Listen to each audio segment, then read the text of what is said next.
And I'm back. So I hope those of you who joined me before will come back to this stream.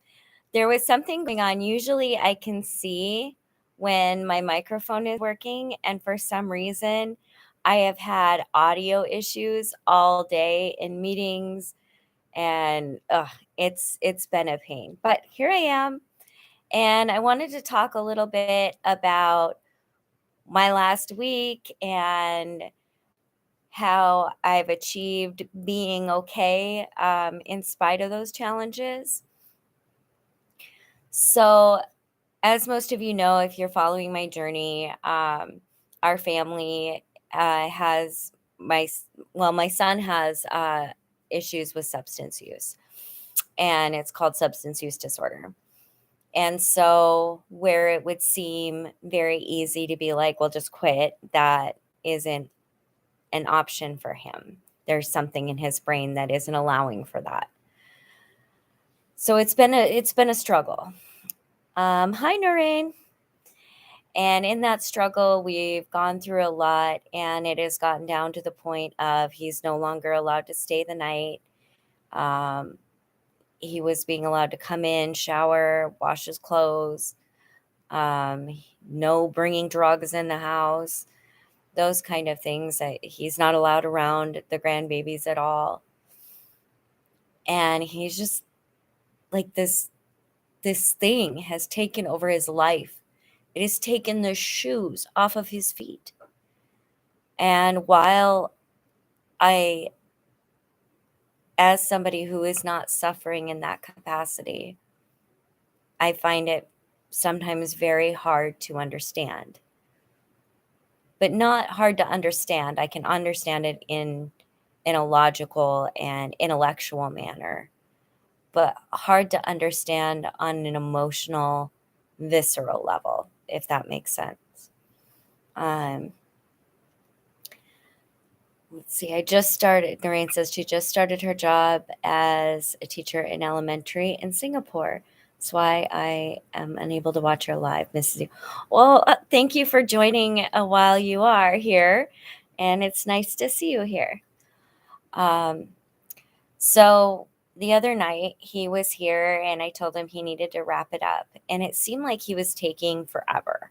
And I, at night, and he knows this, have to take night medication so that I can sleep. And my medication is, I have to take it at a certain point in night, and it helps me sleep through the night and provides stabilization, all of that. It's a psychiatric med.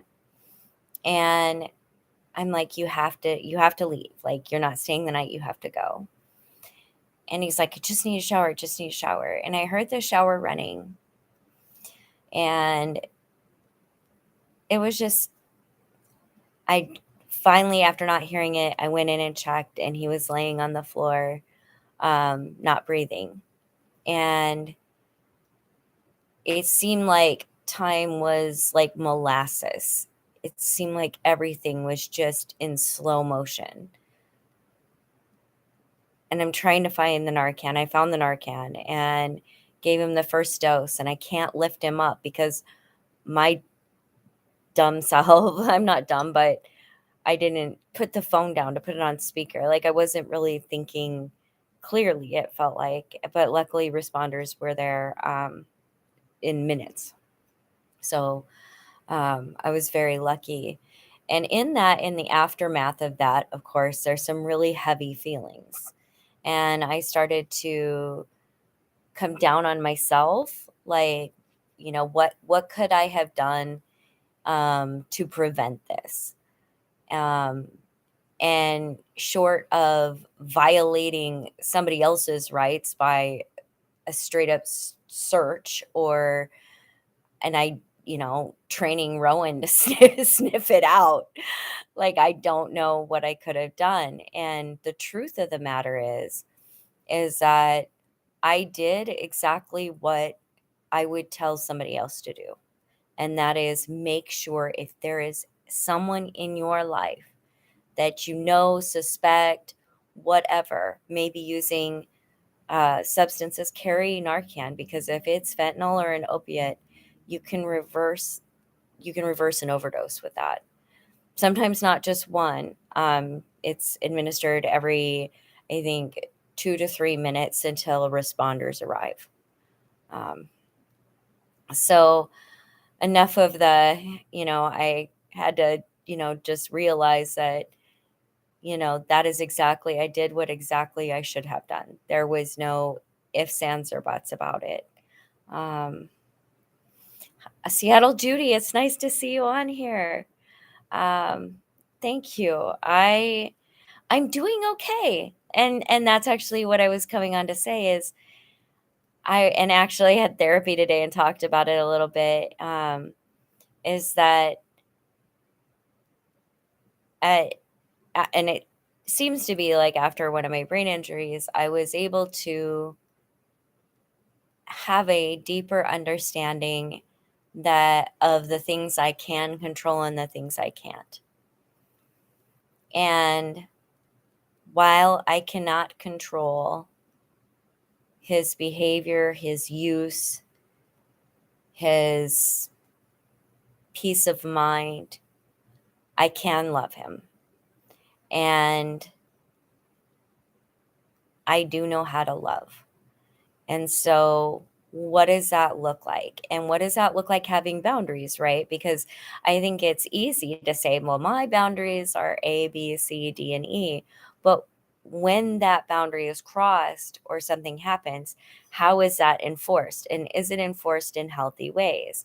And sometimes it comes down to the fact that when somebody is in a situation or in the grips of a sickness, removing all support from that person does not make them better. This support may not have to come from me, right? It can come from numerous sources: peer support, groups, medical support, case management support. But there does need to be support there.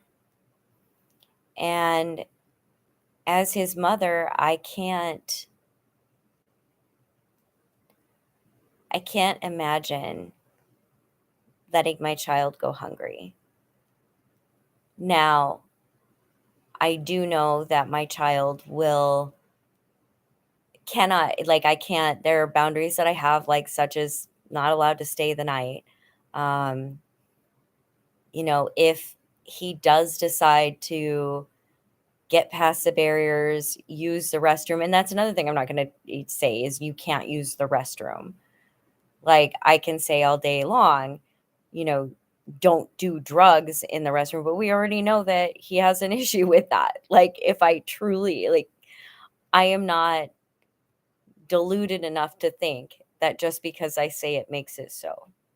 But I also know that in the way I think about it, there are certain human rights that no matter who you are or where you're at or what you're doing, you deserve.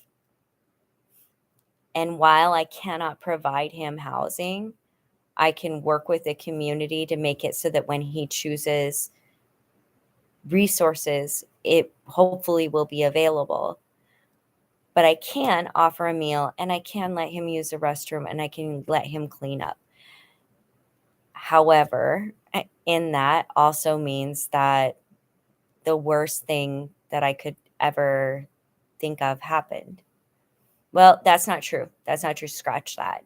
It isn't the worst thing that I could think of. I think it's the best outcome in the situation that was presented. He overdosed, and I was, and like my daughter said, she was talking to me about it, and she was like, can you imagine if, like, you got frustrated and were like, whatever, I'm just going to go to bed?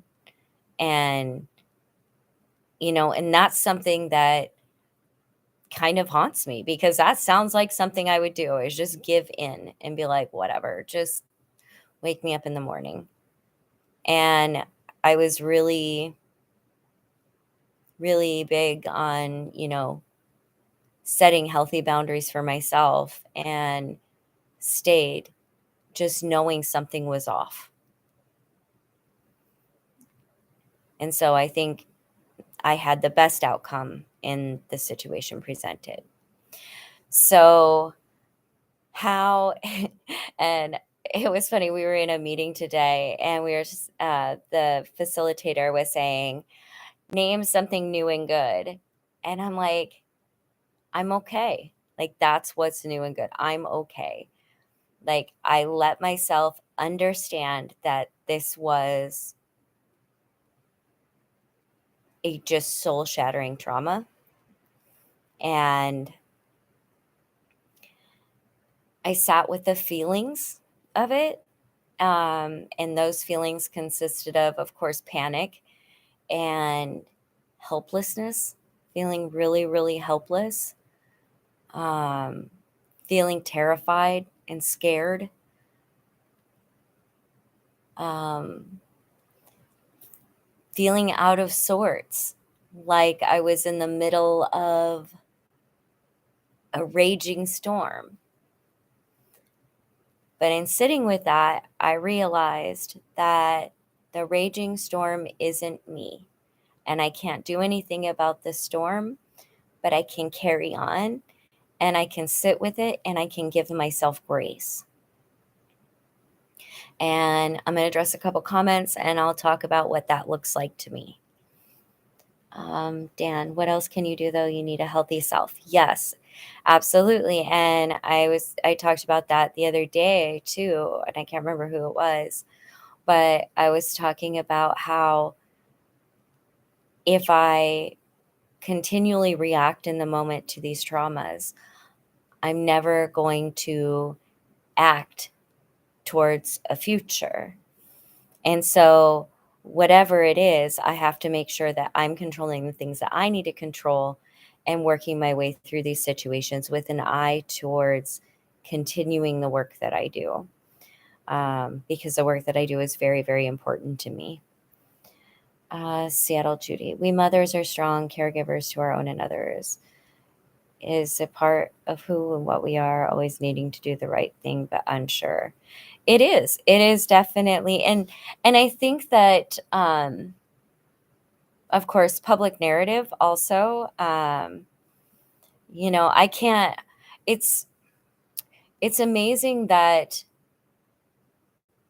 before this was really presented in the way it was with his substance use disorder, that I had been involved in advocacy and harm reduction. And now I've given talks on harm reduction and done public speaking on harm reduction. And even with all of that, there are times that I I'm unsure if I am doing the right thing. But in the end, harm reduction saved his life and has saved his life numerous times, because one of the responders asked me, he's like, well, he'll learn now that he's OD'd. And I'm like, he's OD'd several times. Like, those that are this fentanyl craze, they're seeking it out. Um, it's it's a whole nother realm, and it's killing so many people. Just on the death tolls this year, for those that are unhoused, the fentanyl overdoses were well over half. And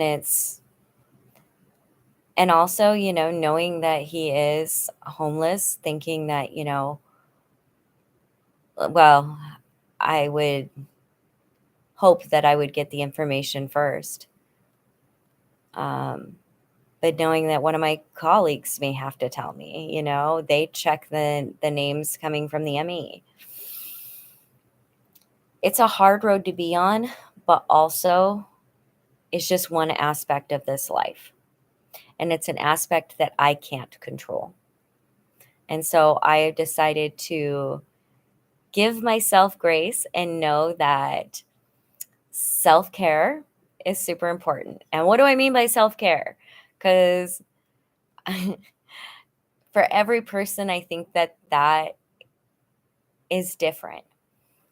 And for me, self-care sometimes means being tough with myself. And the reason for that is because I can get into freeze mode, right?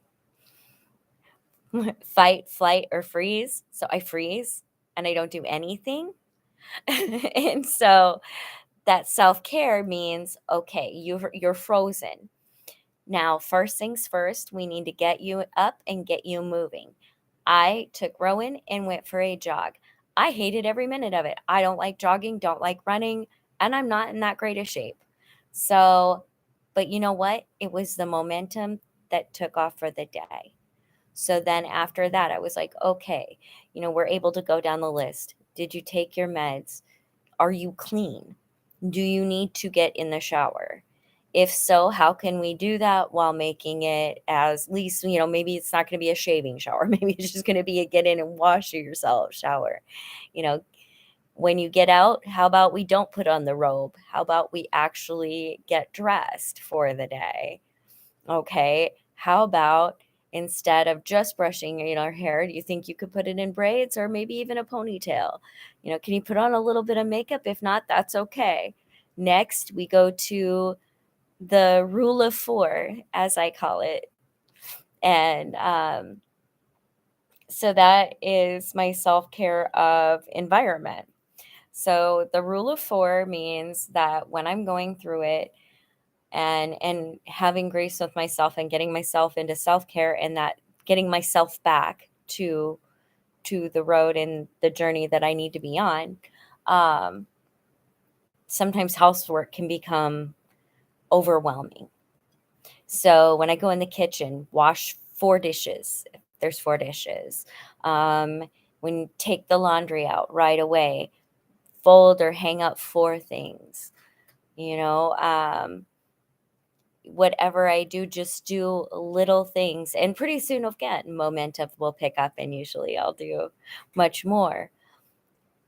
But in that respect, just giving myself little by little gives me wins to celebrate to get me back on track and doing the things that I know I'm capable of doing. But it doesn't mean pushing those feelings aside. It doesn't mean, you know, somehow thinking that this is it, because this stuff kind of comes in waves. Like right now, I'm okay, right? But, in the morning after, not hearing her, there, that panic comes back. You know, these, this is, this is going to be a long time, and it's going to have to be a lot of like self reflection. But I think that, not just, treating oneself, but making sure that one is cared for. And when I talk about self care, that's really what I'm talking about, is making sure, am I eating? Okay, if you can't eat this, how about we just take a couple bites of this? You know, if everything seems like too much effort, is it, you know, can you make a cookie? Can you make some pancakes? Something that's light or easy. Or if all I can do is eat cereal, how about an egg? you know? Um, that one girl, I know exactly what you're going through. I'm sorry. Yeah, I know. There's so many people going through it. And that's another thing that's very hard about this, is that each journey is so personal.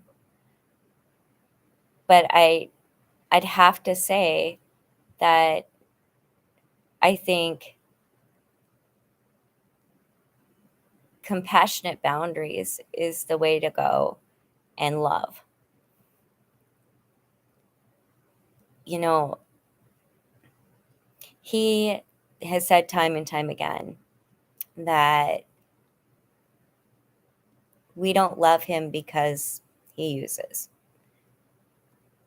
And I've had to remind him over and over that we love him.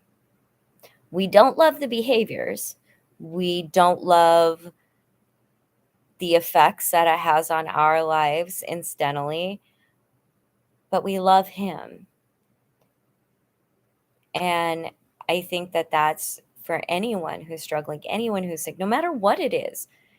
it doesn't matter who you are. You deserve to be loved. And I have had people that have, advised, withdrawing that love. Not many. Most people I know are in the same, but I just can't. And I read things, of course, about the tough love, and I don't know, and I don't think that anybody has all the right answers. But I will tell you, as far as it goes, I'm finding my way through this with through compassion, really, and empathy. Um, you're right. As I mentioned, I subscribe to the Women in Black. Yeah, we get there. If you've, yeah, list of souls lost in the cause. I was shocked at the large numbers were fentanyl related. Yeah, it was, this year's list was just heartbreaking, and already, I think this month we have more fentanyl ODs than we have days in the year. Um, and that's in this, I'm talking about this locale. Um, my daughter's PO called me and said her and her new boyfriend were getting arrested. PO asked if I'd be willing to take in her boyfriend's 14-year-old son. I don't even know the kid. I had to say no. Well, you have to do what's right for you, for sure. Um, and you know, one thing though that I do have to say is they did look at that at least as reaching out to somebody the child may have known, but you know, you don't knowing the kid, then that's probably not the best option. Um, but that they would look at that as you being the maternal grandmother.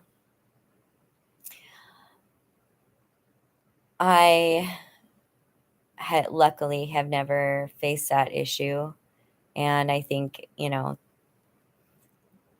I do have grandchildren that are missing their father very much, um, and that's really difficult. Oh, and Amelia broke her arm.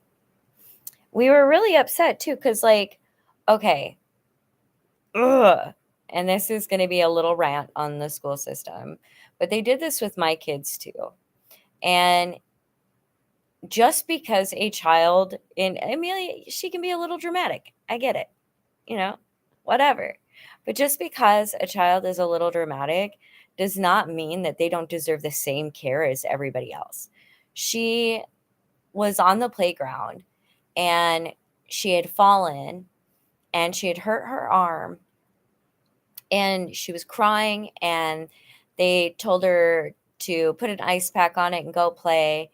And then they sent a note with her, which of course did not get to her mom. And so her mom sent her to school the next day, just being like, okay, I guess they said she just had a hurt arm. Like maybe she pulled something. Turns out Amelia's arm is broken. She broke, as she says, she broke her humerus and she has a cute cast. I guess as cute as a cast can be. But she has like this little ambulance thing that has like all sorts of like casts and stuff. So she was casting up her teddy bear and things. But oh, it just drives me when a child has to ask to be heard so much that, and get ignored. Like, it made my blood boil a little bit to think that how she must have felt in that much pain being ignored and dismissed. And yeah, that was a lot. um let's see what else. Oh, and so I got asked to be on the advisory committee for this organization called Housing Narrative Lab, and I accepted that. So I will also be doing that.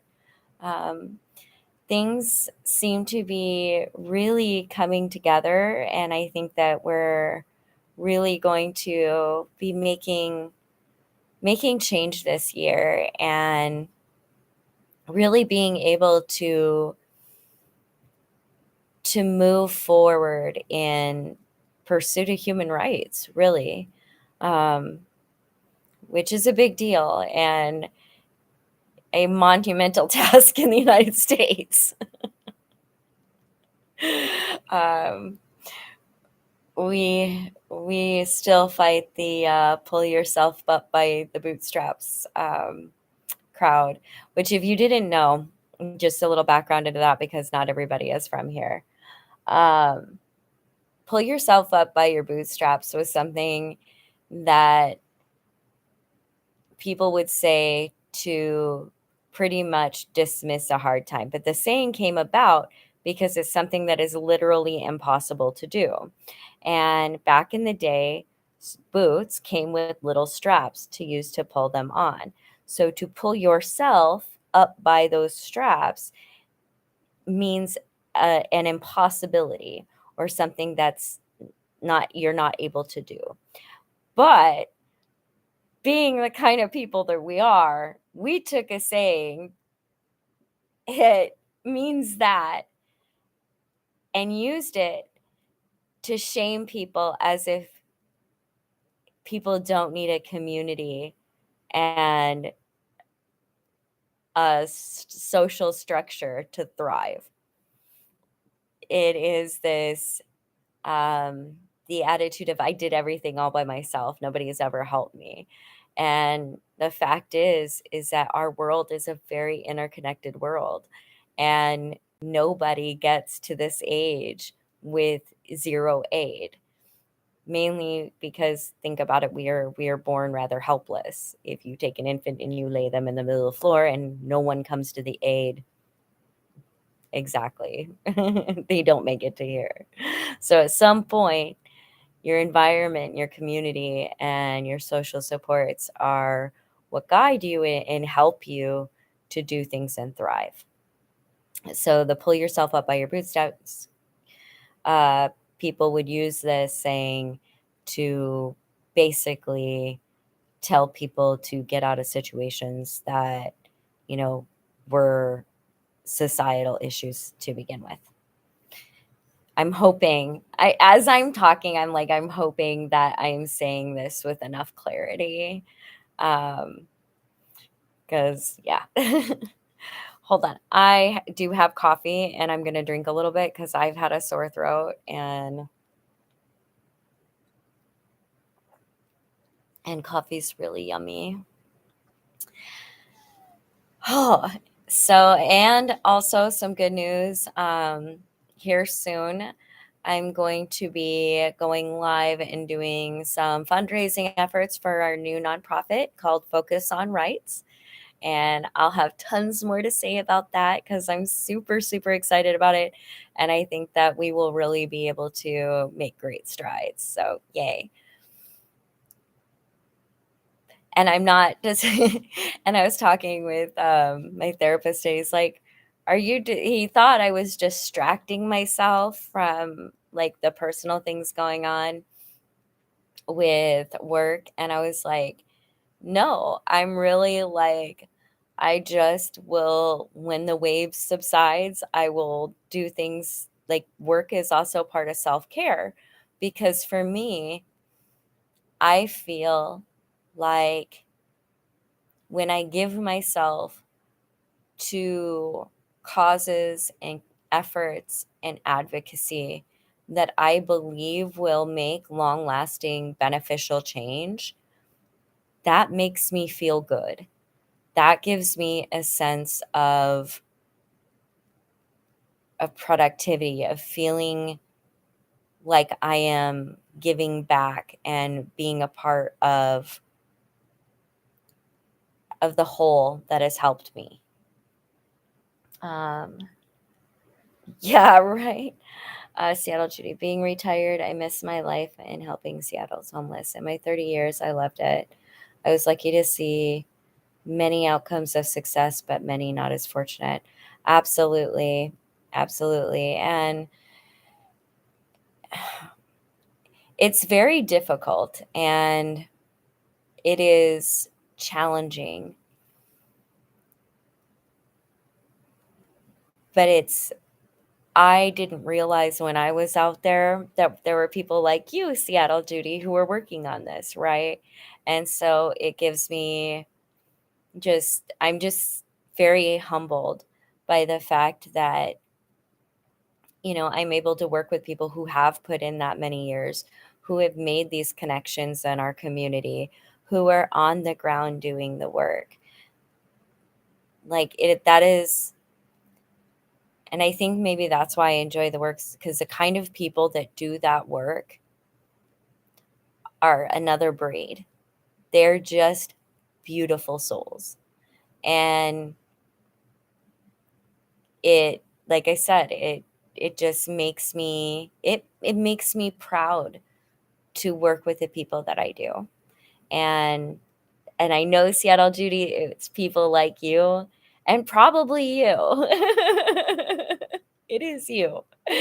And I think you know what I'm talking about, when everyone you work with is passionate and dedicated and empathetic.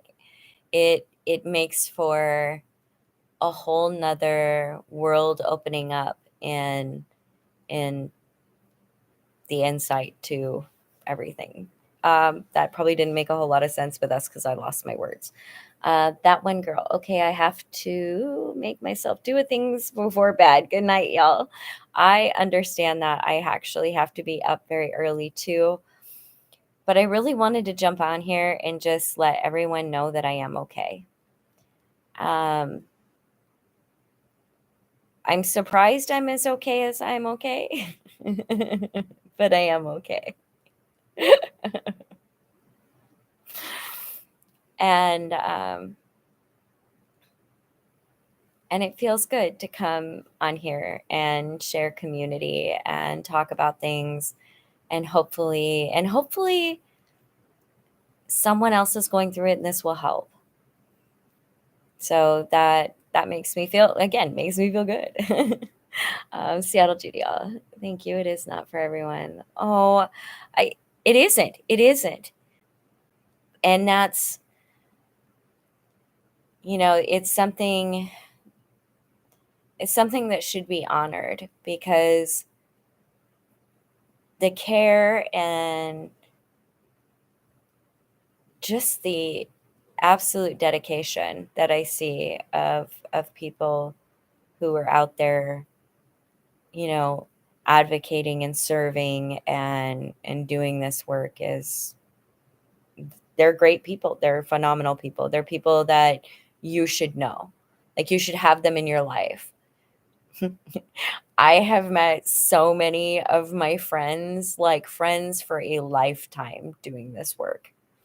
And I just am always like, I can't believe these are my friends. They're so amazing.